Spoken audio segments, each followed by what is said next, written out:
Una sa lahat, Yun po to. Melon siya.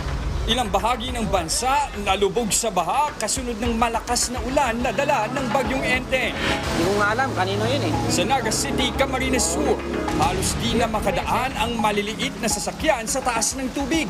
Nagpatupad na ng forced evacuation sa lahat ng barangay. Sa Biri, Northern Samar, nawasak ng buhawi at landslide ang ilang bahay. 4 ang sugatan at 2 ang nawawala. Hindi rin nakaligtas sa baha ang ilang kalsada rito sa Metro Manila. Ang mga update sa lagay ng panahon, abangan dito sa Frontline sa umaga. Ngayong September 2, kasama ang buong persa ng News 5, narito na ang mga umaaksyong balitang hatid ng Frontline sa umaga. Bagyong Enteng, lalo pang lumakas at naging tropical storm. Storm signal warnings nakataas na sa iba't ibang probinsya. Iligal na pogo sa Lapu-Lapu City, sinalakay ng mga otoridad. Marami sa mahigit 100 nasagip, galing din daw ng Pogo Hub sa Pampanga. 2 pulis at 1 abogado, patay matapos sila magbarilan sa Tagaytay. Matapos ang rollback, price hike sa petrolyo, posibleng ipatupad bukas. Pati LPG, may taas presyo. Carlos Yulo, ready na nga pang sumabak sa aktingan. Habang girlfriend na si Chloe, may pasabog na performance sa ASAP.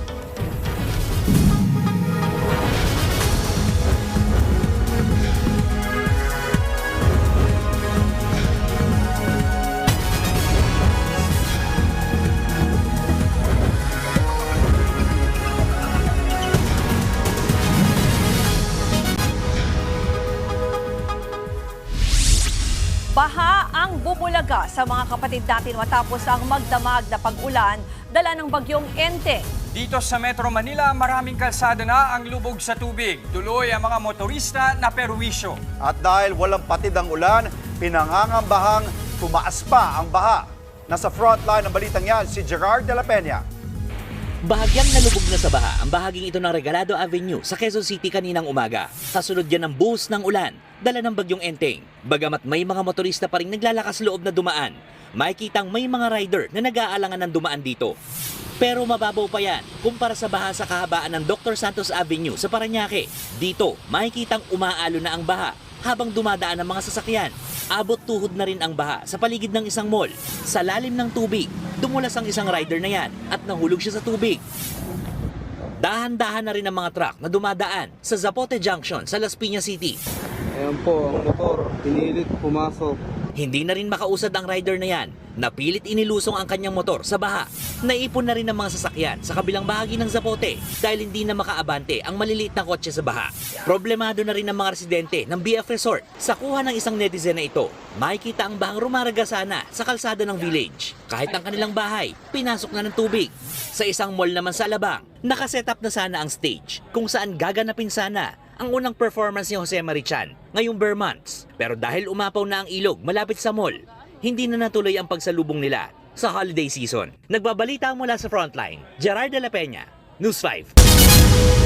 Napanatili naman ang Tropical Storm Enteng ang lakas nito habang mabagal na umuusad sa karagatan sa silangan ng Polillo Island. Para sa iba pang detalye tungkol sa bagyo, makakausap natin sa kabilang linya si Aldzar Aurelio, ang weather forecaster ng Pag-asa. Magandang umaga sa iyo, Aldzar. Magandang umaga at maulan na panahon sa inyo at sa lahat pong taga-subaybay po. Binanggit mo na maulan. Ano ba ang latest tungkol dito sa Tropical Storm Enteng?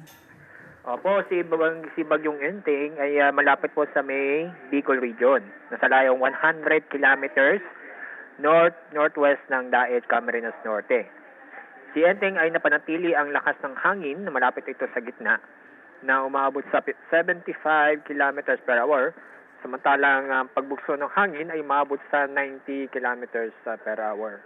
Dahil dito, mataas ang Tropical Cyclone Wind Signal number 2 sa northeastern portion ng Camarines Norte, northeastern portion ng Camarines Sur, Cagayan, kasama ang Babuyan Islands, eastern portion ng Isabela, northern portion ng Aurora, Polillo Islands, eastern portion ng Quirino, northern portion ng Apayao, at eastern portion ng Kalinga.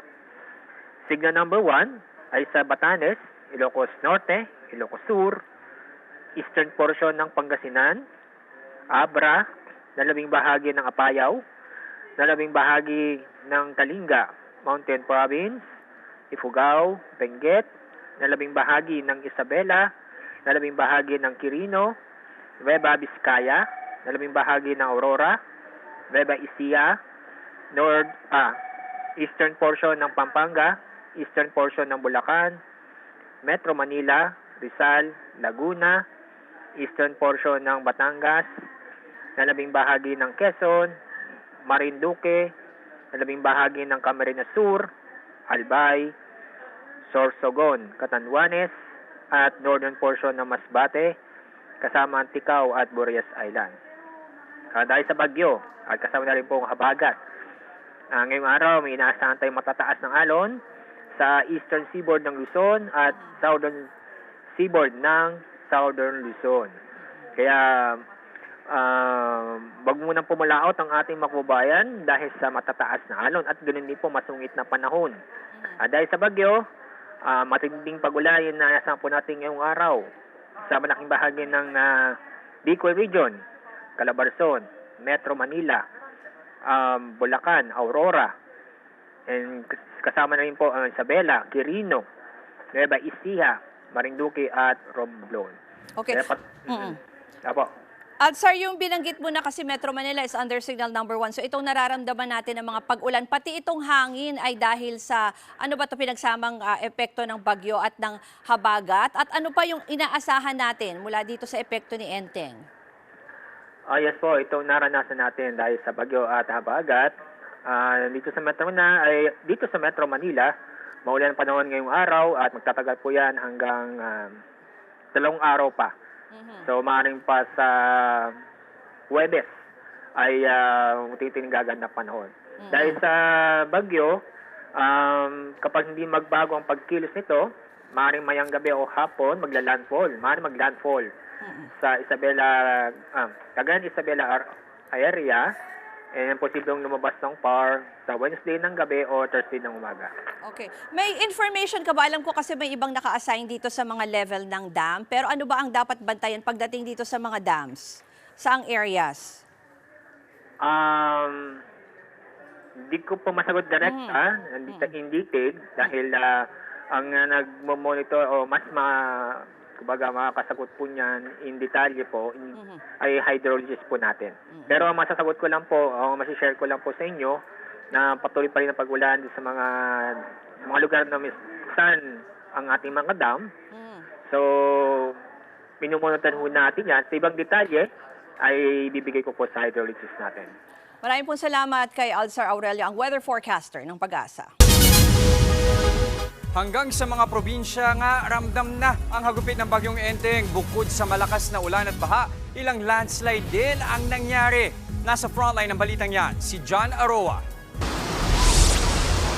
Halos walang patid na ulan na dala ng bagyong Enteng ang sumalubong sa mga taga Bicol Region sa pagpasok ng Setyembre.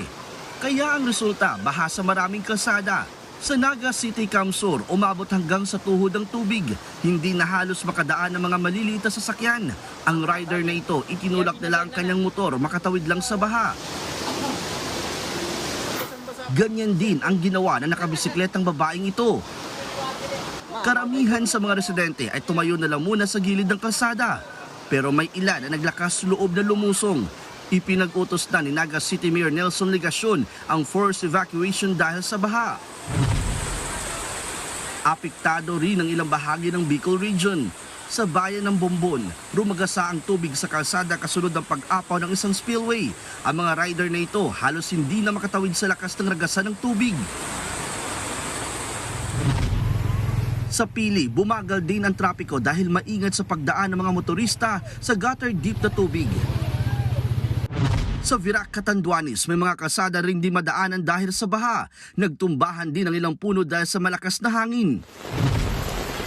Nanalasa din ang malakas na ulan sa ilang bahagi ng Visayas. Sa Biri Northern Samar, 4 ang sugatan, 2 ang nawawala dahil sa pagagupit ng buhawi at landslide sa lugar. 14 na bahay ang nawasak sa lugar. Kita pa ang nagkalat ng mga debris at nagtumbahang puno dahil sa buhawi. Nadala na sa ospital ang 4 na sugatan. Pahirapan naman ang paghahanap sa mga nawawala dahil patuloy pa rin ang pag-ulan sa lugar. Hinagupit naman ng mataas na alon ng baybayin sa Samar. Kanya-kanyang salba ng gamit ang ilang mangingisda sa kanilang mga bangka na halos nakain na ng tubig. Sa Bugo City sa Cebu, nagmistulang ilog ang bahagi ng Leon Kilat Street. Hirap din sa pagdaan ang mga kotse. Halos pasukin na ng tubig ang ilang establishmento. Maging ang ibang lugar sa Luzon, binaharin. Sa kuha ng CCTV sa Bacoor, Cavite, kita ang matinding traffic sa ilang pangunahing kalsada.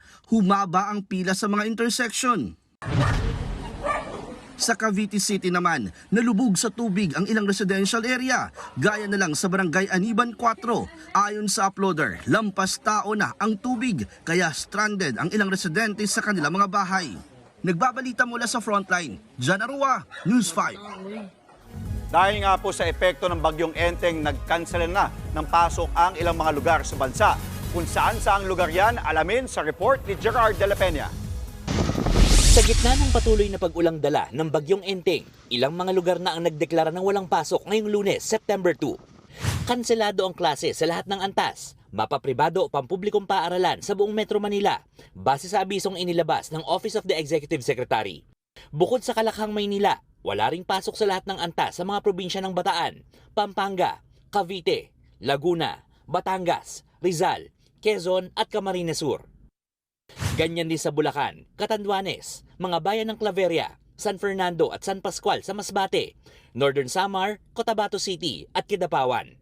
All levels din kanselado sa probinsya ng Sorsogon, maliban sa mga bayan ng Gubat, Huban at Prieto Diaz. Hanggang senior high school lang kasi walang pasok sa 3 bayang iyan sa Sorsogon. Ang probinsya naman ng Apayao, preschool to senior high school lang din ang walang pasok. Tutok lang dito sa News 5 para sa iba pang updates tungkol sa bagyong Enteng. Nagbabalita mula sa Frontline, Gerard de la Peña, News 5. Ayon naman sa Office of the Executive Secretary, suspendido na ang pasok sa mga opisina ng gobyerno sa Metro Manila ngayong araw. Ipapaubaya naman ng gobyerno ang desisyon sa mga pribadong kumpanya kung magsususpindi na rin sila ng pasok. Punta naman po tayo sa lagay ng kuryente. Makakausap natin sa telepono si Joe Zaldariaga, Vice President and Head of Corporate Communications ng Meralco. Magandang umaga sa iyo, Joe. Yes, magandang umaga din sa iyo, Ruth, at sa inyong mga tagapakinig, tagapanood sa TV5. Pakibigyan kami ng update dahil nga dito sa bagyo, malakas ang ulan, may pagbaha sa ibang lugar. Ano po ba yung ginagawa natin kaugnay ng kuryente? May tinanggalan po ba tayo ng supply sa ilang lugar? Ngayon naman, Ruth, patuloy naman tayo nakamonitor sa paggalaw nitong bagyong Enteng na maaaring makaapekto sa ilan nating mga lugar na sakop. No? Gusto namin tiyakin na ang Meralco ay handa 24/7 upang responde sakali man magkaroon ng issue o concern sa service. Wala naman kaming nakikita so far for now na malawakang service interruptions. May natatanggap kaming paisa-isang ulat na mga outages pero yan ay na-address naman natin. So halimbawa yung mga facilities na naapektuhan dahil may tumumbang puno o poste na naapektuhan dahil sa lakas ng hangin kanina. But in terms of numbers, hindi pa naman ganun kalawak yung mga areas na affected. So ngayon wala pa kayong pinutulan ng kuryente. Halimbawa kasi ang namomonitor ko lang sa social media ay yung medyo mataas yung baha dyan halimbawa sa area ng Las Piñas. Pero dyan hindi pa kayo nagkakat ng supply?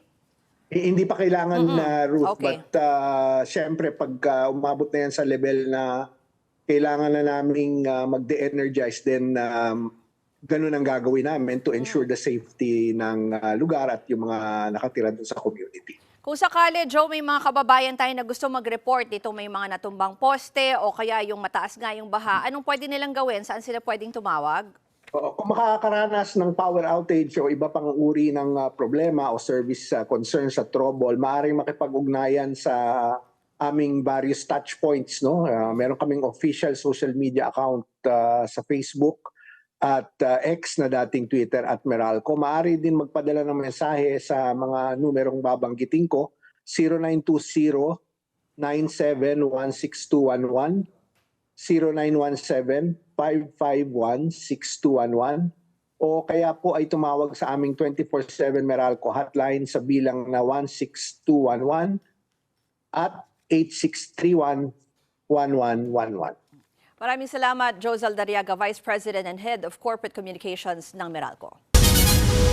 Kaunay pa rin ang update sa Bagyong Enteng. Makakapanayam naman natin ang tagapagsalita ng National Disaster Risk Reduction and Management Council o NDRRMC na si Ginoong Edgar Posadas. Sir, good morning po.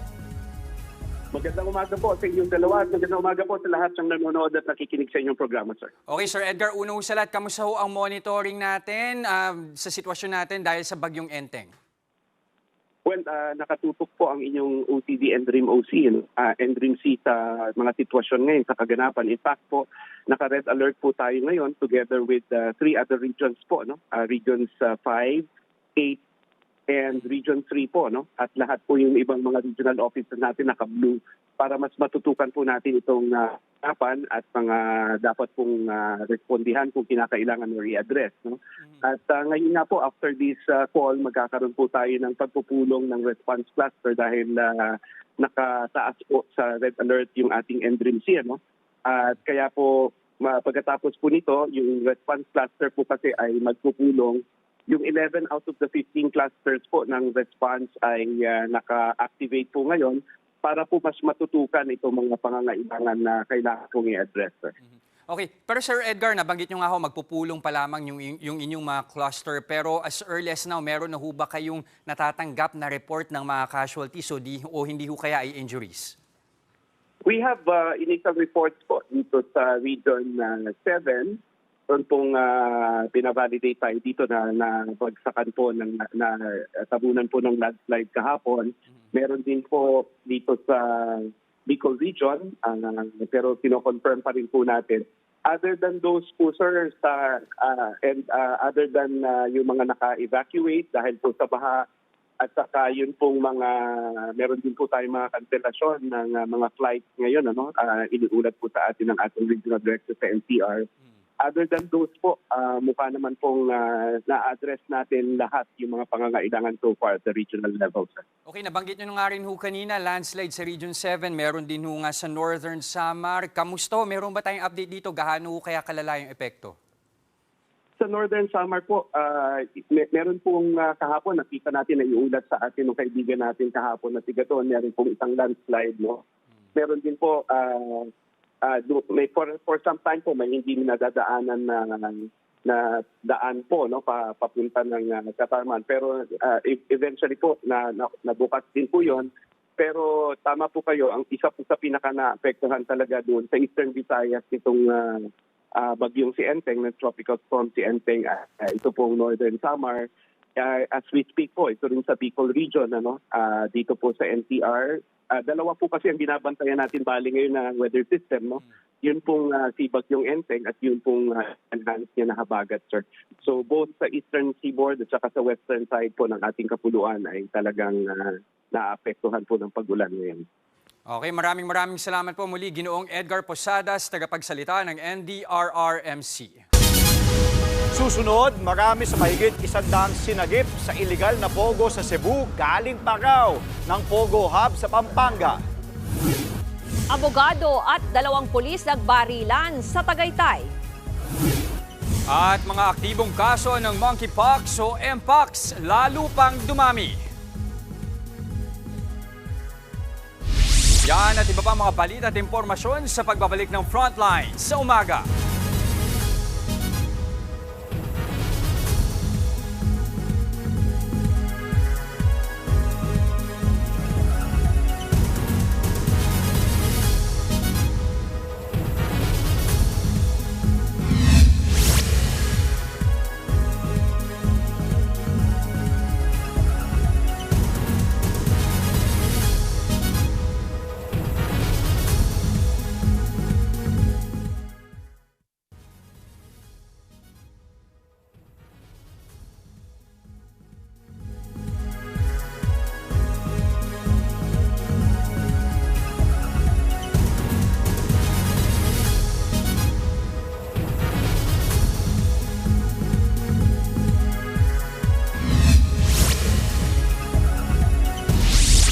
Tuloy-tuloy pa rin ang pagbabantay ng News 5 sa hagupit ng bagyong Enteng. Dumako tayo sa Las Piñas kung saan maraming lugar ang binaha dahil sa magdamag na pag-ulan. Para sa update live mula sa Las Piñas, nasa frontline ng balitang yan si Dave Abuel. Dave, kumusta ang sitwasyon dyan? Jester, gutter deep na lang at passable na ang Zapote Junction Road dito sa Las Piñas City ngayong umaga. Yan ay matapos umabot hanggang bewang ang tubig baha dahil sa magdamagang ulan na dala ng Tropical Storm Enteng at Habagat. Mag-aalas 10 kagabi nang mag-umpisang bumuhos ang malakas na ulan dito sa Las Piñas. Dahil sa tuloy-tuloy na buhos hanggang kaninang madaling araw, umabot hanggang bewang ang baha sa ilang bahagi ng lungsod. Nakakadaan naman daw ang mga motorista sa flyover pero hindi maiwasan ang pagbigat ng daloy ng trapiko dahil hindi madaanan ang service road. Ang barangay hall na ito sa ilalim mismo ng flyover, inabutan naming nakataas ang gamit matapos tumaas ang tubig kagabi. Paliwanag ng lokal na pamalaan ng Las Piñas, low-lying area o catch basin daw talaga ang lugar tuwing malakas ang ulan. Dito bumabagsak ang tubig na nanggagaling sa Bacoor bago dumiretso sa Manila Bay. Jester, maya't-maya pa rin ang buhos ng ulan dito sa Las Piñas. May kaunting baha pa dito sa Zapote Junction pero possible na ito sa mga motorista. Tuloy-tuloy naman ang daloy ng trapiko kahit may kaunting baha. Samantala, nagpaalala naman ang Las Piñas DRRM office na laging mag-monitor ng updates ng Pag-asa at ng Las Piñas LGU para updated sa lagay ng panahon at sa mga lugar na binabaha. Mas mainam daw na wag nang lumabas ng bahay kung hindi naman kailangan para makaiwas sa epekto ng bagyo. Jester. Nag-uulat mula Las Piñas, maraming salamat Dave Abuel. Dalawang napaulat na namatay sa gitna ng landslide sa Cebu City, bunsod ng malakas na pag-ulan. Sa Barangay Tisa, isang dalagitang 17 anyos ang namatay matapos matabunan ng gumuhong riprap ang kanilang bahay. Natutulog daw ang biktima nang mangyari ang landslide. Sa kabuuan ay 20 pamilya ang nawalan ng bahay dahil sa landslide sa lugar. Patay din ang 26 anyos na babae matapos matabunan ng landslide ang dalawang bahay sa Barangay San Jose sa Cebu City pa rin. 5 naman ang nasagip kabilang ng 6 na buwang gulang na sanggol. Nadala na sa ospital ang mga sugatan. Pinalikas na mga residente sa iba pang bahay malapit sa landslide. Sa ibang balita, mahigit 100 Pinoy at mga dayuhan ang nasagip mula sa illegal na Pogo operation sa Cebu. Ang marami sa kanila galing pa raw sa Pogo Hub sa Pampanga. Nasa frontline ng balitang yan, si John Aroa. Sanib puwersang sinalakay ng mga tauhan ng National Bureau of Investigation, Bureau of Immigration at Presidential Anti-Organized Crime Commission ang compound na ito sa Lapu-Lapu City sa Cebu nitong Sabado. Kasunod yan ang natanggap nilang impormasyon na may nag-o-operate na illegal na pogo sa lugar. Nakumpiska mga computer at gadget na ginamit raw sa illegal na aktibidad. Kabilang na dyan ang pabubudol online gaya ng love scam at crypto scam. Nasagip 162 dayuhan kabilang mga taga-Indonesia, Taiwan, Myanmar, Malaysia at China. Nagkasugat ang ilan sa kanila dahil sa pagmamadaling makatakas. May minor de edad din daw na sinagip. Nilaman ng mga otoridad ang operasyon ng umano'y Pogo Hub matapos humingi ng tulong sa NBI. Ang 3 Indonesia na tumakas sa compound. May 6 din na nasa loob ang nagpasaklolo sa kanila. Ayaw raw silang palabasin sa compound at pinipilit naman bodol online. Ayon sa PAOK, karamihan sa mga na-rescue, mga nakatakas mula sa ni-raid na illegal Pogo sa Pampanga. According to our reports, most of these foreign nationals actually escaped from Pampanga. So after our raid in Pampanga, yung mga managers nila, yung mga owners nila, they were brought here. Halos kompleto sa pasilidad ang naturang illegal Pogo Hub. So far, may restaurant tayo nakita, may grocery tayo nakita, may in-house dormitory din po sila. Obviously, hindi na sila lumalabas dito. They have a dormitory here. It's almost like a all-in-one compound. May tulugan, may kainan, may grocery, health facility, and so on. May mga business permit at ilang certificates pa ito para sa hotel, pero public resort ang nakarehistro sa kanila. Pagmamay-ari umano ang lugar na isang Xu Shijiao na hinihinalang operator ng illegal Pogo Hub. Ito ang kauna-unahang beses na may nahuling illegal Pogo sa Cebu. Wala pong Pogo na may lisensya dito sa Cebu Province. Zero. Ito ang first time namin sa PAOK dito sa Cebu Province. But we have heard reports of other possible illegal Pogos in this island region. Iimbestigahan rin ng mga otoridad kung may mga lokal na opisyal bang protektor mula sa niraid na illegal pogo. Inihahanda na nila mga kaukulang kasong isasampa laban sa mga nasa likod dito. Nagbabalita mula sa Frontline, John Arua, News 5. Sa ibang balita, kahit wanted at nagtatago ang founder na si Pastor Apollo Kibuloy, itinuloy pa rin ng Kingdom of Jesus Christ ang paggunita sa anibersaryo nila sa Davao City kahapon.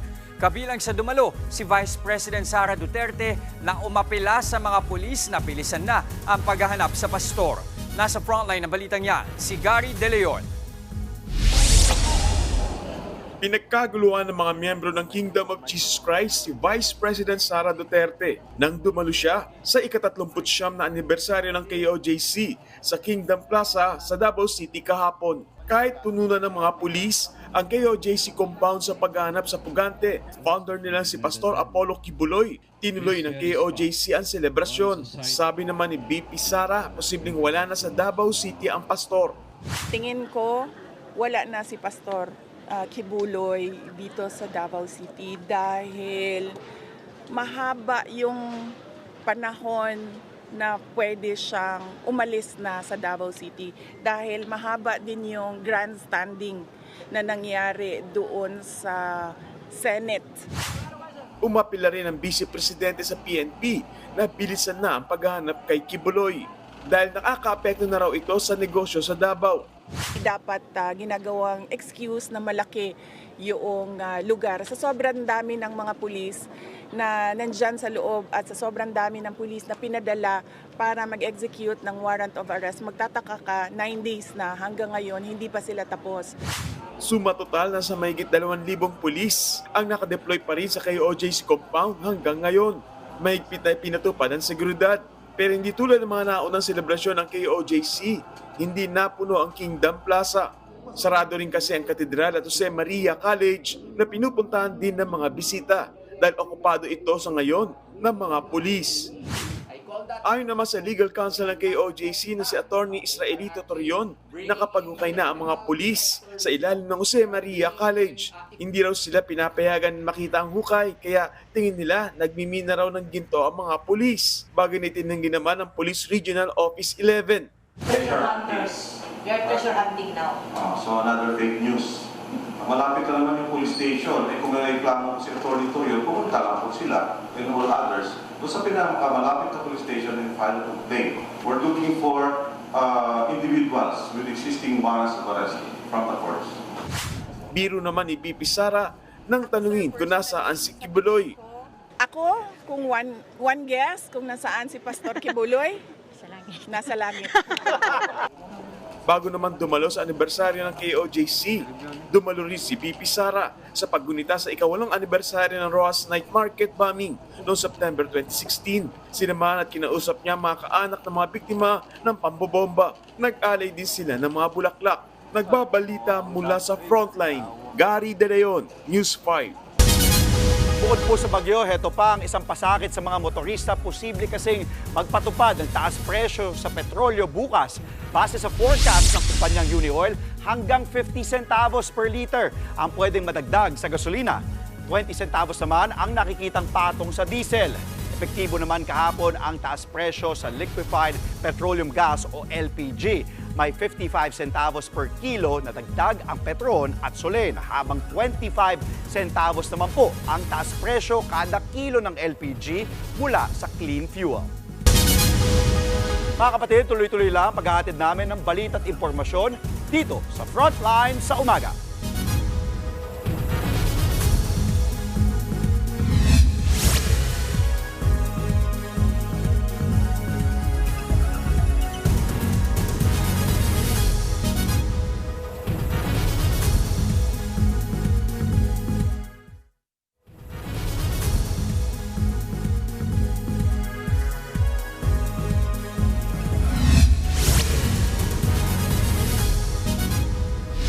Nanganganib nga pong umapaw ang Marikina River dahil sa ulan na dala ng bagyong Enteng. At alamin natin ang sitwasyon live mula sa Marikina. Nasa frontline ng balitang yan, si Gerard De La Peña. Gerard, ano ngang alarm level na ang nakataas dyan ngayon?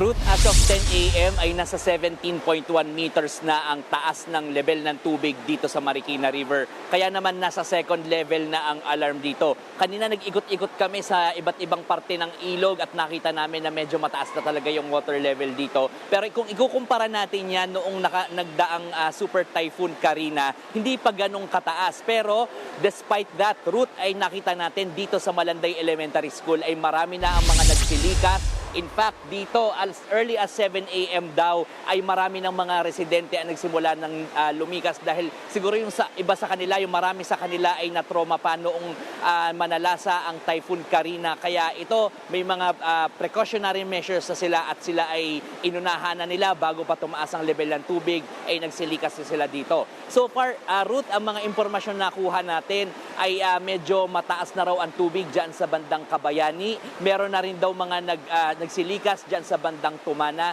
Pero kanina inikutan natin yung bandang Provident, hindi pa naman ganoong kataas ang tubig. At dito sa iba't ibang bahagi rin ng Marikina, medyo may pagbabagal lang ng konti ng traffic dahil nga sa pagbaha. Ruth. Maraming salamat, Gerard de la Peña. Ako din nga, paalala sa ating mga kababayan na laging mag-ingat pa rin dahil dito sa sama ng panahon. Tumutok sa update. So hanggat maaari, kung alam niyong bahain yung lugar, i-secure na yung mga dokumento ninyo, yung mga gamit na kailangan nyo, kung sakaling kailangan nyo. At kung hindi nyo naman po kailangan lumabas, manatili na lang po sa bahay at tumutok lamang sa News 5. Yan po ang mga impormasyong dapat ninyong malaman. Mga balita para sa may alam at may pakialam. Kami ang inyong mga kasangga sa Frontline sa umaga.